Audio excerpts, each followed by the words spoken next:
यहाँ पर हम लोग बात करेंगे स्कैंडिनेवियन और नॉर्डिक कंट्रीज़ के बारे में। तो स्कैंडिनेवियन नॉर्डिक कंट्रीज़ के बीच में क्या डिफरेंस होता है, एक एक करके समझेंगे। बहुत सारी रेलेवेंट इन्फॉर्मेशन है, हर एक एग्जामिनेशन में आपको यह हेल्प करेगी, तो बस खाली ध्यान से सुनते हुए चलना, ठीक है। पहली चीज़ यहाँ पर इन 5 कंट्रीज़ के नाम ध्यान में रखने हैं। 5 कंट्रीज़ कौन कौन सी हैं? Denmark, Sweden, Norway, Iceland, Finland. रट लो क्योंकि इनके बारे में काफ़ी चर्चा होने वाली है। अब ये जो फरो आइलैंड आपको दिख रहे हैं, ये फरो आइलैंड पर मतलब एक तरीके से डेनमार्क के अंडर में ही आइलैंड आपको देखने को मिल जाएंगे, तो ये भी यहाँ पे नॉर्डिक कंट्रीज़ के अंदर में आता है। आगे मैं इसके बारे में थोड़ा सा आपको क्लियरेंस दूंगा। फिलहाल अभी आपने यहाँ पर इन कंट्रीज़ के नाम ध्यान रखने हैं। उसके बाद जैसे मैंने बोला, इस नॉर्डिक कंट्री के अंदर आपको 5 देश देखने को मिलेंगे। 5 देश के नाम रट चुके हैं।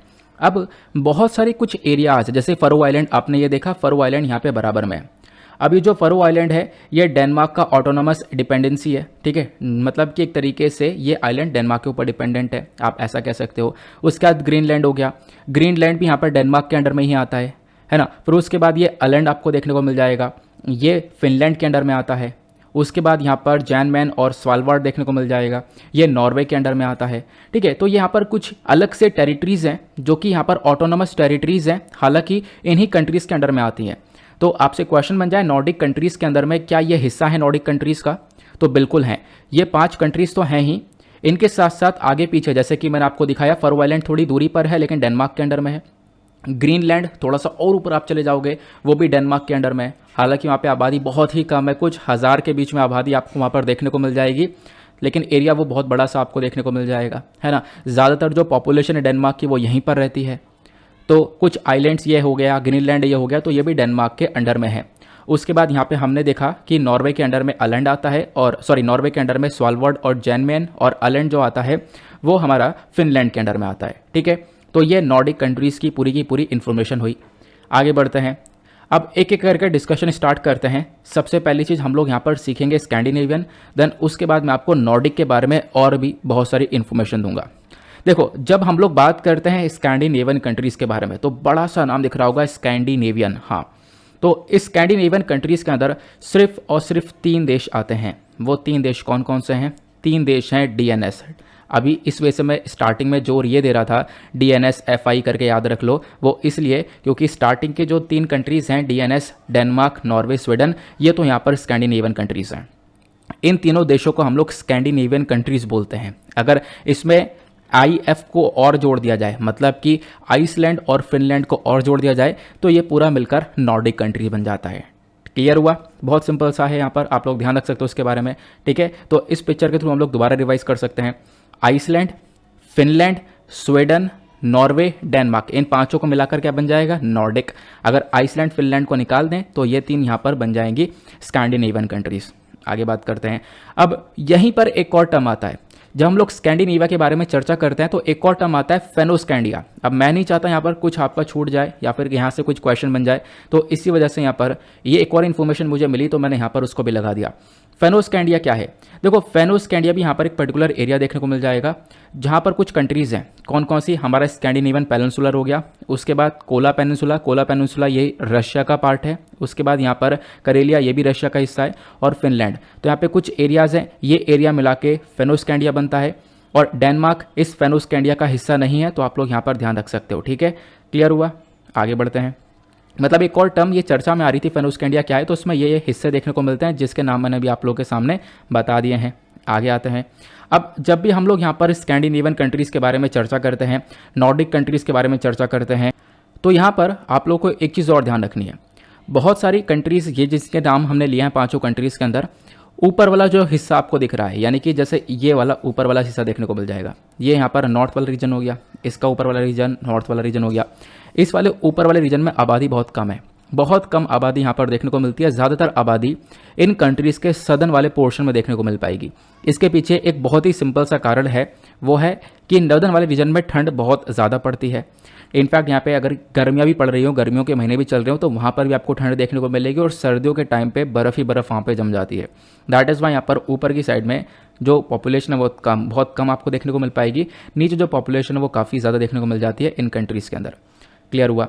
अब यहाँ पे कुछ और इंपॉर्टेंट बातें हैं जो कि डायरेक्टली आपसे प्रीलिम्स में पूछी जा सकती है या फिर किसी दूसरे एग्जाम में पूछा जा सकता है। अब हम लोग बात करें पूरे यूरोप की, क्योंकि यूरोप के अंदर ही आपको ये कंट्रीज़ देखने को मिल पाएंगी, क्योंकि यहाँ पे पूरा यूरोप पड़ता है ना। बिल्कुल सही बात है। अब एक चीज़ और आपको ध्यान रखना है, ध्यान ये रखना है, जब हम लोग बात करते हैं यूरोपियन यूनियन की, तो आपको पता है हाँ, यूरोपियन यूनियन एक ग्रुप है जहाँ पे 27 नेशंस आपको देखने को मिल जाएंगे। तो क्या ये स्कैंडिनेवियन और नॉर्डिक कंट्रीज़ यूरोपियन यूनियन का हिस्सा हैं? तो बिल्कुल यहाँ पे ध्यान रखना है, ये सारी कंट्रीज़ यहाँ पे यूरोपियन यूनियन का हिस्सा हैं, लेकिन आइसलैंड और नॉर्वे को छोड़कर। ये बहुत इंपॉर्टेंट है, डायरेक्टली आपसे पूछा जा सकता है प्रीलिम्स के अंदर, और यहाँ पे डायरेक्टली एक कन्फ्यूजन भी क्रिएट हो सकता है।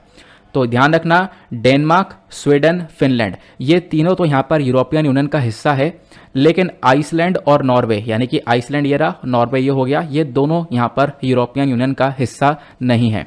यहाँ पे यूके आपको देख रहा होगा, ये भी यूरोपियन यूनियन का हिस्सा नहीं है, क्योंकि यूके ब्रेग्जिट हो चुका है, आपको पता होगा। क्लियर हुआ? आगे चलते हैं। अब हमने बात करी यूरोपियन यूनियन की, दूसरा कॉन्सेप्ट आता है नेटो का।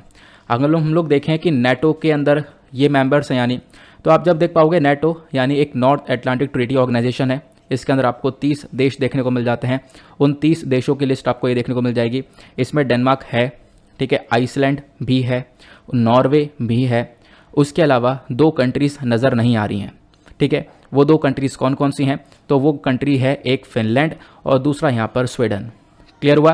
तो फिनलैंड और स्वीडन ये आपको पता होना चाहिए नेटो के अंदर नहीं है, ठीक है।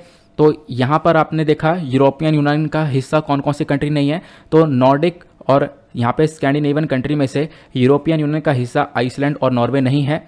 और नेटो के अंदर आप देख पाओगे आइसलैंड और नॉर्वे दोनों नेटो के हिस्से तो हैं, लेकिन नेटो में फिनलैंड और स्वीडन यहाँ पर नेटो के मेंबर्स नहीं है। क्लियर हुआ? ये भी यहाँ पर एक सिंपल सा कॉन्सेप्ट क्लियर हो चुका है, ठीक है। ये सारी इन्फॉर्मेशन इंटरनेट पर अवेलेबल है, वहीं से सारी इन्फॉर्मेशन कलेक्ट करके मैं आपके सामने ये सब लेकर आया हूँ। क्लियर हुआ? आपने ये सारी चीज़ें अच्छे से समझ ली हैं। अब थोड़ा सा हम लोग इन नॉर्डिक कंट्रीज़ के बारे में चर्चा करते हैं, यानी इन 5 देश के बारे में चर्चा करते हैं। आपको पता होगा कि आप लोगों ने देखा होगा कि जब जब कोई इंडेक्स आता है, ह्यूमन डेवलपमेंट इंडेक्स आ गया, ठीक है, वर्ल्ड हैप्पीनेस इंडेक्स आ गया, ये रिपोर्ट्स आती हैं, तो ये कंट्रीज आपने टॉप पर देखी होंगी 100%। कभी नॉर्वे टॉप पर देखा होगा, स्वीडन टॉप पर देखा होगा, फिनलैंड टॉप पर देखा होगा। ये कंट्रीज हमेशा टॉप पर ही रही हैं हर रिपोर्ट के अंदर। ऐसा क्यों, वो भी हम लोग समझेंगे, उसके पीछे का कारण भी यहाँ पर समझेंगे, ठीक है। फिलहाल मैंने आपको बता दिया स्वीडन फिनलैंड दोनों नेटो का हिस्सा नहीं है, ठीक है। वो क्यों नहीं है, उसके पीछे कारण ये लिखा है, ये आर्टिकल आप लोग रीड कर सकते हो, ये आर्टिकल मैंने प्रोवाइड करवा दिया है। अब इन्हीं नॉर्डिक कंट्रीज के थ्रू बनता है एक नॉर्डिक काउंसिल, ये भी ध्यान रखना है। नॉर्डिक काउंसिल जिसका सिंबल आपको ये देखने को मिल जाएगा।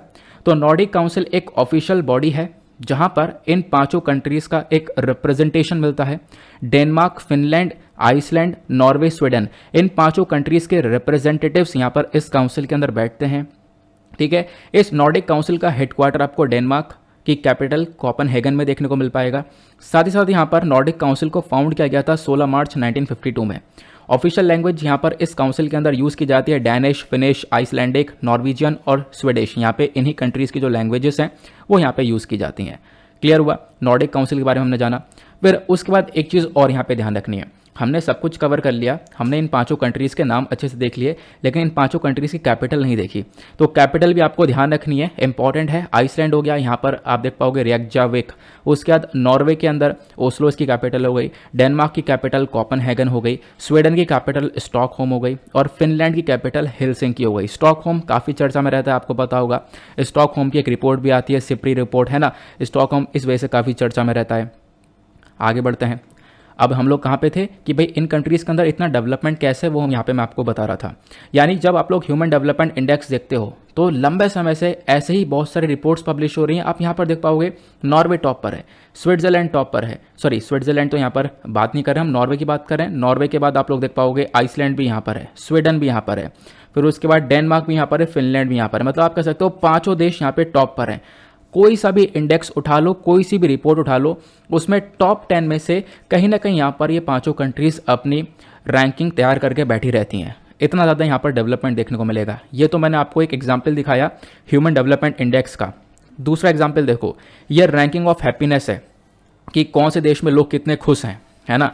प्रसन्नता रिपोर्ट जो रैंकिंग ऑफ हैप्पीनेस है, ये 2017 से 19 के अगर हम लोग देखें तो फिनलैंड टॉप पर है, फिनलैंड के बाद डेनमार्क, स्विट्जरलैंड, आइसलैंड, नॉर्वे। अरे ये लाइन से यहाँ पर पांचों कंट्रीज आ चुकी हैं, यानी कि ये पांचों वही नॉर्डिक कंट्रीज आ चुकी हैं। आप लोग देख पाओगे इन्होंने टॉप कर रखा है। ये मैं एग्जाम्पल के तौर पर दिखा रहा हूँ कि इन कंट्रीज़ की जो रैंकिंग है वो हमेशा इन रिपोर्ट्स इंडेसेस के अंदर हमेशा से टॉप पर ही रही है। आगे बढ़ते हैं। अब एक कारण क्या हो सकता है, क्योंकि पहला क्वेश्चन तो आपके दिमाग में यही आएगा कि हाँ हमने भी देखा है भाई, यहाँ पे हम नहीं पढ़ रहे हैं, ये लगातार इन कंट्रीज़ को टॉप पर देखा गया है, इसके पीछे कारण क्या हो सकता है। तो सबसे पहला कारण यहाँ पर नॉर्डिक मॉडल। ठीक है, नॉर्डिक कंट्रीज़ का जो मॉडल है वो अपने आप में कुछ अलग मॉडल है। सबसे पहली चीज़ मान लो यहाँ पर इन पांचों कंट्रीज़ की DNSFI, इन पांचों कंट्रीज़ की यहाँ पर सरकार बैठी है। इनकी कंट्री की जो सरकार है वो बहुत सारा टैक्स चार्ज करती है, बहुत सारा पैसा लेती है, मतलब बहुत सारा कर वसूलती है लोगों से। तो लोगों से यहाँ पर 50% तक टैक्स लिया जाता है, तो बहुत सारा टैक्स लिया जाता है। लेकिन उस टैक्स का बहुत अच्छा यूज़ भी होता है। यूज़ कैसे? इन नॉर्डिक कंट्रीज़ के अंदर एजुकेशन बिल्कुल फ्री है। इनफैक्ट अगर आप लोग PhD भी कर रहे हो तो भी यहाँ पर सरकार उसका पैसा देगी।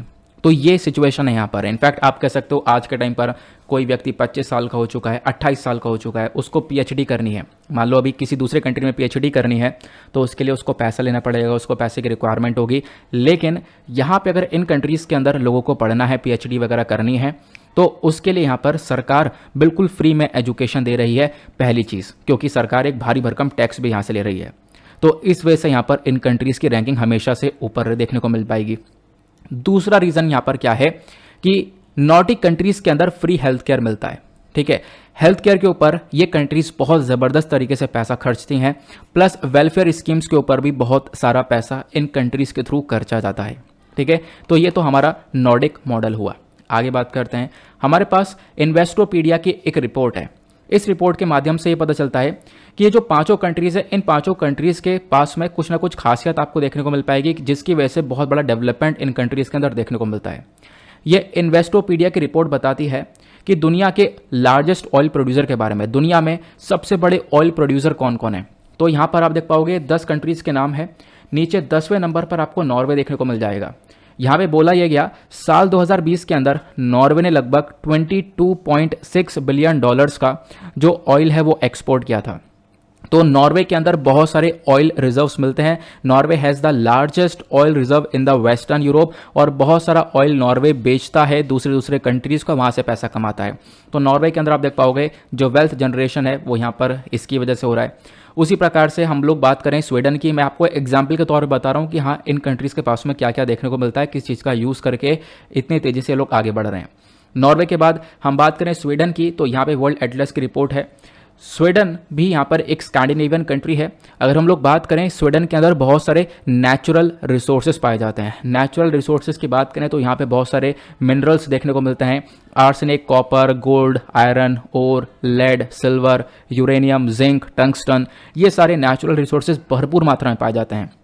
न केवल नेचुरल रिसोर्सेज, इसके अलावा अरेबल लैंड्स, फॉरेस्ट भरपूर मात्रा में, और यहाँ पर फिशेस भी बहुत सारी देखने को मिलती हैं। ठीक है, अभी फिश वाले टॉपिक पर मैं आऊँगा वापस से, पहले फॉरेस्ट वाले टॉपिक को कवर करते हैं। यहाँ पे नेचुरल रिसोर्स की बात करें तो जंगल भी भरपूर मात्रा में मिलते हैं, जहाँ पर स्वीडिश पेड़ की कटाई करके पेपर को जनरेट करता है। पेपर इंडस्ट्री में स्वीडन यहाँ पे one of the top country आपको देखने को मिल जाता है।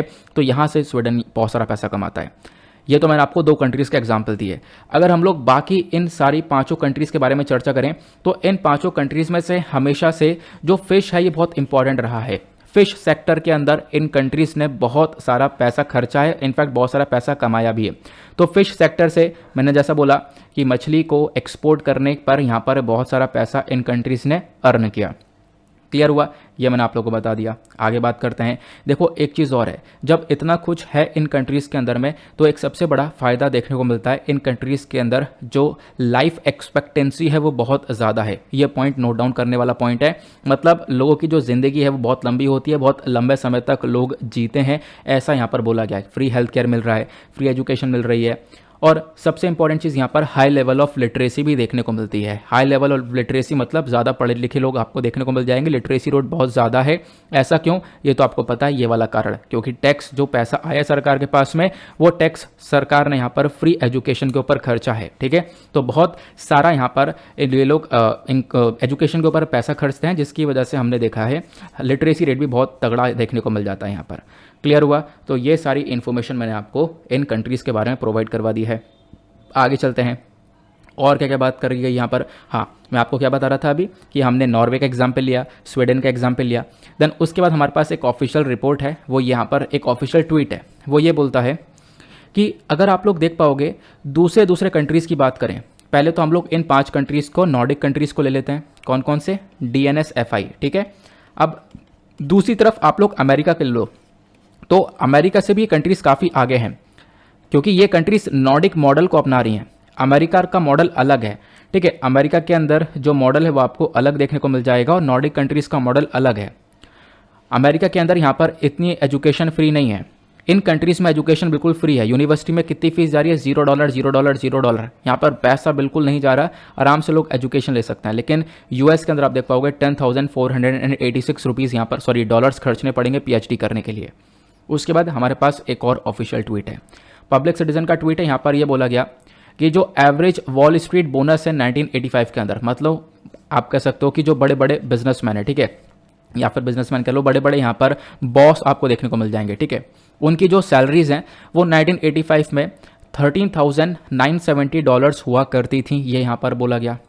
और आज के टाइम पर 2020 का डेटा देखें तो वही सैलरी इनकी बढ़कर $1,84,000 के आसपास हो चुकी है। ये बात की गई है नॉर्डिक कंट्री की। तो इन 5 देशों में बॉस की जो सैलरी है वो बहुत तेजी से इंक्रीज हुई है, ये यहाँ पर बताया गया। सॉरी, ये यहाँ पर डेटा नॉर्डिक कंट्रीज का नहीं, ये अमेरिका का डेटा है। ठीक है, तो यहाँ पर क्या बोला गया कि इनकी सैलरीज बहुत तेजी से इंक्रीज हुई है, खासकर किसकी? बॉस वाले सेक्टर की। जो बड़े लोग हैं, जो अमीर लोग हैं, उनकी सैलरीज इंक्रीज हुई हैं।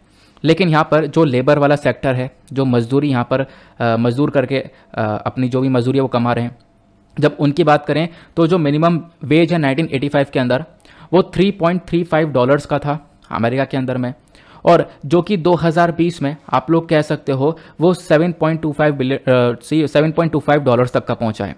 इनफैक्ट यहाँ पर आप कह सकते हो दुगने से थोड़ा सा ज़्यादा हुआ है, तिगना भी नहीं हुआ है ना।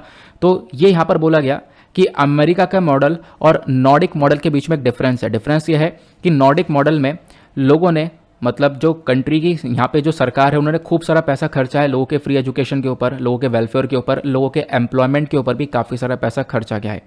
लेकिन अमेरिकन मॉडल में ऐसा नहीं देखने को मिल पाएगा और लोगों की जो सैलरी वगैरह है वो भी बहुत ज़्यादा कम ही देखने को मिल रही है, ऐसा यहाँ पर बोला जा रहा है। क्लियर हुआ? अब आप कहोगे यार ये तो परफेक्ट है। हाँ बिल्कुल, यहाँ पर जो कंट्रीज़ हैं बहुत सारी डेवलप्ड कंट्रीज़ हैं, मतलब बहुत कुछ अच्छा चल रहा है यहाँ पर।